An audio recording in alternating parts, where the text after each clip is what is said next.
আমি লাস্টে একটা কথা মা বোনদেরকে বলিয়ে দিয়ে যাই। মা গো শুনেন শুনেন শুনেন শুনেন, আমার মা বোনদেরকে বলে দিয়ে যাই। মা গো শুনেন শুনেন শুনেন, রাসূলুল্লাহ সাল্লাল্লাহু তাআলা আলাইহি ওয়াসাল্লামের ফরমান শুনে যান, শুনে যান। যেই বান্দি, যেই আল্লাহর বান্দি চারটা কাম করবে, আমার আল্লাহ ওই বান্দিকে কি পুরস্কার দিবে শুনেন শুনেন শুনেন। চার কামের ভিতরে এক নম্বর কাম হলো 5 ওয়াক্ত নামাজের পাবন্দি করা, 2 নম্বর কাম হলো রমজানের রোজা করা, 3 নম্বর কাম হলো পর্দা করা, 4 নম্বর কাম হলো স্বামীর খেদমত করা। এই চারটা কাম যেই নারীরা করবে, 1 নম্বর কাম হলো নামাজ, 5 ওয়াক্ত নামাজ, 2 নম্বর কাম হলো রমজানের রোজা, 3 নম্বর কাম হলো স্বামীর খেদমত, 3 নম্বর কাম হলো পর্দা করা, 4 নম্বর কাম হলো স্বামীর খেদমত করা। এই চারটা কাম যেই নারীর ভিতরে থাকবে রে, রাসূলুল্লাহ সাল্লাল্লাহু তাআলা আলাইহি সাল্লাম ফরমাইয়া দেয়, ওই নারীর জন্য আমার আল্লাহ 8টা জান্নাতের দরওয়াজা খুলে দিবে। জোরে কি বলা যাবে না সুবহানাল্লাহ? সুবহানাল্লাহ। যেই দরওয়াজা দিয়ে মন চায় সেই দরওয়াজা দিয়ে জান্নাতে ঢুকে যাবে। একটু জোরে কি বলা যাবে না সুবহানাল্লাহ? সুবহানাল্লাহ। আমাদের ভিতরে স্বামীর খেদমত নাই, নামাজ নাই, রোজা নাই, পর্দা নাই রে। আমি মা বোনদেরকে বলে দিয়ে যাই, মা গো তোমার মতন মা ছিল উম্মুল খায়র ফাতিমা, হযরত বড় পীর আব্দুল কাদের জিলানীর মা। তোমার মতন মার গর্ভ থেকে বড় পীর আব্দুল কাদের জিলানী জন্ম নিয়েছে। তোমাদের মতো মার গর্ভ থেকে হযরত খাজা গরিবউদ্দিন, হযরত খাজা গরিবে নেওয়াজ জন্মগ্রহণ করেছে। আমার শোনো, তোমাদের মতন মার গর্ভ থেকে হযরত বখতিয়ারি কাকি রহমাতুল্লাহ তাআলা জন্ম নিয়েছে। মা গো তোমাদের মতন মার গর্ভ থেকে হযরত মুজতাদি আলফসানি রহমাতুল্লাহ তাআলা জন্ম নিয়েছে। এই মা শুনো, তোমাদের মতন মার গর্ভ থেকে হযরত খাজা বখতিয়ারি কাকি হযরত নিজামউদ্দিন আউলিয়া জন্ম নিয়েছে। আমার শোনো, তোমাদের মতন নারীর পেট থেকে আল্লাহর ওলি আলা হযরত জন্মগ্রহণ করেছে। একটু জোরে কি বলা যাবে না সুবহানাল্লাহ? একটা দর ছিল রে মা, গর্ভ থেকে আল্লাহর ওলি হয়ে জন্ম নিত বড় পীর আব্দুল কাদের জিলানী। কিরকম মা ছিল শোনো রে, বড় পীর আব্দুল কাদের জিলানী আল গিলানী রহমাতুল্লাহ তাআলা আলাইহি তিনার জিন্দেগিতে পাইলাম, তিনার মা কোনোদিন বেগানান পুরুষের সামনে যায় নাই, কোনোদিন বেগানা পুরুষের সামনে চেহারা খোলে নাই, কোনোদিন বেগানা পুরুষের চেহারা দেখে নাই। যেই টাইমে বিবাহের বান্ধন দেওয়া হয়, আবু সালে জঙ্গি মুসা ডাক দিয়া বলে, তুমি তো আমার মেয়ের সঙ্গে বিবাহ দিবা? বলে হ্যাঁ দিব। আমার মেয়ে তো ল্যাংড়া নুলা, চোখে দেখে না, কানে দেখে শুনে না, আমার মেয়ে তো হাতে ধরতে পারে না, আমার মেয়ে তো চলতেও পারে না। বিবাহ কমপ্লিট হয়ে গেল। বাসের রাতে রে 1 গ্লাস শরবত নিয়ে যেই টাইমে টুক টুক টুক টুক করে হেঁটে যায় বড় পীর আব্দুল কাদের জিলানীর আব্বার কাছে, যেই টাইমে বড় পীর আব্দুল কাদের জিলানীর কাছে 1 গ্লাস পানি নিয়ে চলে যায়, যেই টাইমে চলে যায় জঙ্গি মুসা, আবু সালে জঙ্গি মুসা ডাক দিয়া বলে, ও নারী তুমি কে? বলো না বলো না বলো না বলো না। বলে আমি তো আপনার মুহতারামা, আমি তো আপনার স্ত্রী। ডাক দিয়ে বলে না, মিথ্যা কথা, আমার স্ত্রী ল্যাংড়া নুলা, চোখে দেখে না, হাঁটতে পারে না, চলতে পারে না। আয়েশা না রে শোনো, আমি তোমার স্ত্রী। বলে না না না, তোমার আব্বা বলেছে তুমি চোখে দেখো না, তুমি কানে শোনো না, তুমি হাত দিয়ে ধরতে পারো না, তুমি পাও দিয়ে চলতে পারো না, তুমি তো হাঁটতে পারো, চলতে পারো, দেখতে পারো, কথা বলতে পারো, শুনতে পারো, তুমি আমার স্ত্রী হইতে পারো না। ডাক দিয়ে বলে না না না।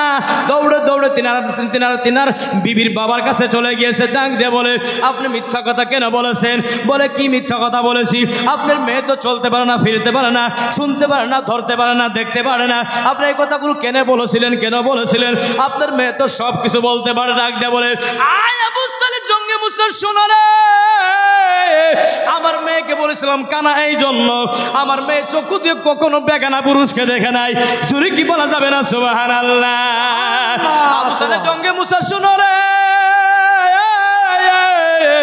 আমার মেয়েকে আমি এই জন্য ল্যাংড়া বলেছিলাম, আমার মেয়ে কোনোদিন এই পাও দিয়ে হাত দিয়ে বেগানা পুরুষকে কখনো ধরে নাই, যাই নাই। ও আবু সালে জঙ্গি মুসা শুনো রে, আমি আমার মেয়েকে এই জন্য বেহারা বলেছিলাম, ফসা এই জন্য বলেছিলাম, বেগানা পুরুষের কথা আমার মেয়ে কখনো শুনে নাই। একটু জোরে কি বলা যাবে না সুবহানাল্লাহ? পর থেকে জন্ম নিয়েছে বড় পীর আব্দুল কাদের জিলানী। জোরে কি বলা যাবে না সুবহানাল্লাহ? ওলিদের ওলি যিনি গাউসুল আজম জিলানী, বাগদাদে জন্ম কুতুবে রাব্বানী, বাগদাদে জন্ম কুতুবে রাব্বানী। ওলিদের ওলি যিনি গাউসুল আজম জিলানী, বাগদাদে জন্ম কুতুবে রাব্বানী। তোমার বংশ হাসান হুসাইনি, তুমি হইলা মা ফাতিমার নয়নের মণি। যেটা বলেন না মারহাবা।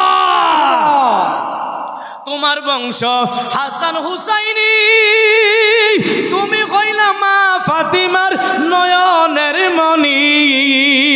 একবার দিদার দাও না গো গো গাউসে সামদানি, বাগদাদে জন্ম তোমার কুতুবে রাব্বানী। একটু জোরে কি বলা যাবে না মারহাবা? নারে তাকবীর, নারে তাকবীর, নারে রিসালাত, নারে রিসালাত। কারি রহমত আলী সাহেব কেবলা কি। জি, কষ্ট হয় আপনাদের? কষ্ট হয়? 10 মিনিট চলা যাবো, আরো 10 মিনিট চলা যাবো। বাকি মানুষগুলো আসে না কে? 35 মিনিট হয়ে গেছে, পরে 1 ঘন্টা পার হয়ে গেছে। 11:30 আইসি আমি, 12:30 হয়ে গেছে। 1 ঘন্টা পার, 1 ঘন্টা 5 মিনিট হয়ে গেছে। কবারই ভাই না, চিন্তা করেন না, হ্যাঁ কবারই ভাই না। তো যেমনভাবে দেখলাম আমার বড় পীর আব্দুল কাদের জিলানী আল গিলানী আল হাসানি আল হুসাইনি আম্মা জানের চরিত্র যদি এমনভাবে বর্তমান মহিলাদের চরিত্র হইতো, খুদাকে কাসাম প্রত্যেক মার কোল থেকে আল্লাহর ওলি জন্ম নিত। জোরে কি বলা যাবে না সুবহানাল্লাহ? তো দোষটা কার? দোষটা কার গো? দোষটা কার? একটা কথা আছে না, যেই ক্ষেতের জমি ভালো সেই ক্ষেতের ফসল ভালো, ঠিক না গো বাবা? আবার যেই মার গোদ ভালো, কোল ভালো, ওই মার কোল থেকে জন্ম নেয় আল্লাহর ওলিগণ। জোরে কি বলা যাবে না সুবহানাল্লাহ? তো মা গো, বড় পীর আব্দুল কাদের জিলানীর মার নিছি না আপনাদের চরিত্র আল্লাহ বানাবার তৌফিক দান করুক। জোরে বলেন আমিন, আরো জোরে বলেন আমিন। ভাইরা বন্ধুরা, আমি আবারও অনুরোধ করে বলেছি, যারা বাহিরে আসেন তাড়াতাড়ি আসেন, অল্প টাইমে শেষ করব আমি। কেননা আলোচনা করলে বহুত কথার ডাল বাড়ায় পড়ে। এখন কোন ডালের দিকে যাব? মানে একটা একটা করে ডাল যদি সারাইতে চাই, আলোচনা যদি আমি করতে চাই, অনেক টাইমের দরকার। তো আমি শর্ট টাইমে শর্টভাবে আমি আলোচনা করব, ওলি আমাদের কেন ধরা লাগে। একটু জোরে বলা যাবে না মারহাবা? মারহাবা। আরো জোরে বলেন মারহাবা। মারহাবা। কি বলছেন, মারহাবা না মার খাবা? মারহাবা। তো কিছুমান ভয় খায় যায়, রাত বেশি হয়েছে তো মার খাওয়াই গেল নাকি আবারই। সভাপতি তাগড়া আছে, বন্ধু আমাদের, একসাথে আমরা পড়াশোনা করেছি, বহুত দিন পরে মোলাকাত। আল্লাহ তিনার ইলমে আমলে উমরে তাকওয়াতে খুব খুব বরকত দান করুন। জোরে বলেন আমিন, আরো জোরে বলেন আমিন। তো আরো কিছু টাইম চললে কষ্ট হবে আপনাদের? না হবে না কষ্ট? পিছনে ভাইরা কষ্ট হবে? কার কার কষ্ট হবে হাত তোলা করে দেখি। কার কার কষ্ট হবে হাত উঠান দেখি।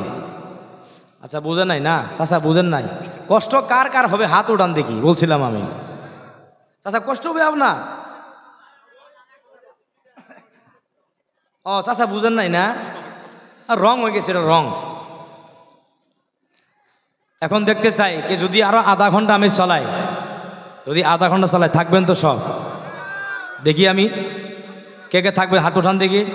নারে তাকবীর, নারে রিসালাত, ইয়া রাসূলুল্লাহ, নারে রিসালাত, ইয়া রাসূলুল্লাহ। মুখ খুলেন না, জোরে বলেন না। নারে তাকবীর, আল্লাহু আকবার, নারে রিসালাত, ইয়া রাসূলুল্লাহ। পবিত্র জলসা মুবারক কি জিন্দাবাদ, পবিত্র জলসা মুবারক কি জিন্দাবাদ। আল্লাহ কবুল করুক। জোরে বলেন আমিন, আমিন, আরো জোরে বলেন আমিন, আমিন।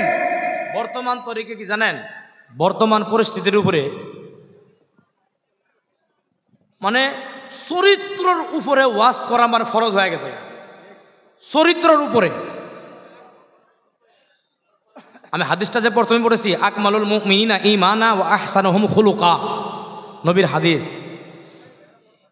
এরকম চরিত্রের উপরে আলোচনা করা বর্তমান ফরজ হয়ে গেছে। কেন? যে বান্দার চরিত্র ঠিক নাই, নামাজ, রোজা, হজ, যাকাত, পর্দা, পশিদা কিচ্ছুই মূল নাই, কিচ্ছুরই মানে দাম নাই। একটু জোরে কি বলা যাবে না? নাউজুবিল্লাহ। নাউজুবিল্লাহ। কিচ্ছুরই দাম নাই। চরিত্র ভালো না তো ইমানদারি ন। হ্যাঁ ঠিক। নবী বলেছে চরিত্র যেই বান্দার কামিল মোমেন, যে বান্দা কামিল মোমেন ওই বান্দা, যেই বান্দার চরিত্র সব থেকে ভালো। এখন চরিত্র যার ভালো নাই বান্দা মমিন ন। নবীর কথাটা এটা বোঝা যায়, যে বান্দা মমিন ন ওই বান্দার নামাজ রোজা নাই। কেননা নামাজ রোজা আমলের কথা, আমলের সালিহার কথা যেই জায়গাতে বলেছে ওই জায়গাতে আল্লাহ ইমানের কথা, মমিনের কথা বলেছে। একটু জোরে কি বলা যাবে না? সুবহানাল্লাহ, সুবহানাল্লাহ, সুবহানাল্লাহ। আসেন, সব ভালো। হ্যাঁ চাচা বুঝছেন ভালো আপনি, আল্লাহ আপনাকে কবুল করুক, জোরে বলেন আমিন। আমি বলে দিয়ে যাই, বায়াত কেন গ্রহণ হওয়া লাগে? বায়াত কেন হওয়া লাগে? বায়াত কেন হওয়া লাগে? আসেন, কাশ্মীর নাম শুনছেন তো আপনারা সবাই? শুনছেন না? কাশ্মীর একটা জায়গার নাম, একটা দেশের নাম কাশ্মীর।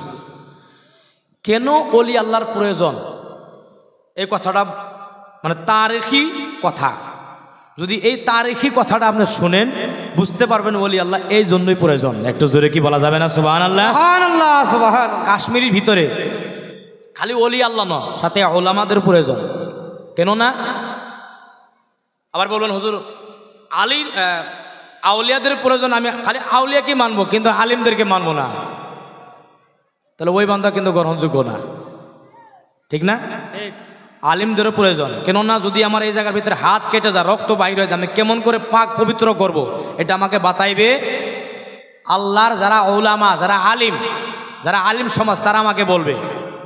হ্যাঁ, আমার রোজার অবস্থায় আমার দাঁত একটা ভেঙে গেছে, রক্ত বাইর হয়ে গেছে, এখন আমি কি করব? এটা মাসলা দিবে ওলামাগণ, যারা আলিম, তারা মাসলা দিবে। আর যদি আমার ভিতরে কিবা ইনফেকশন হয়ে যা, দিলের ভিতরে ইনফেকশন হয়ে যা, এইগুলো তরিকা দিবে আল্লাহর ওলিগণ। জোরে কি বলা যাবে না? সুবহানাল্লাহ, সুবহানাল্লাহ, সুবহানাল্লাহ। একজন বান্দাকে জিজ্ঞাসা করা হলো, বলো না আসমান আল্লাহ কি দিয়ে সাজাইছে? বলে আল্লাহ আসমান সাজাইছে তারকা দিয়ে এবং চন্দ্র দিয়ে। জোরে কি বলা যাবে না? সুবহানাল্লাহ, সুবহানাল্লাহ। আসমান কি দিয়ে সাজাইছে আল্লাহ? তারা দিয়ে এবং চাঁদ দিয়ে। চাঁদ না গো, যদি আসমানের ভিতরে চাঁদ না থাকে, তারকা না থাকে, আসমানকে সুন্দর তো দেখা যাব? কোনো পাওয়ার আসবো না। আসবো কি গো? দুনিয়া অন্ধকার হয়ে যাব। তো বান্দাকে জিজ্ঞাসা করা হলো আসমান আল্লাহ কি দিয়ে সাজাইছে? বলে আসমান সাজাইছে তারকা দিয়ে, চাঁদ দিয়ে। বলে আল্লাহ জমিন কি দিয়ে সাজাইছে? বলে জমিন আল্লাহ সাজাইছে ওলামা এবং আউলিয়া দিয়ে। একটু জোরে কি বলা যাবে না? সুবহানাল্লাহ, সুবহানাল্লাহ। দুনিয়ার জমিন সাজাইছে আল্লাহ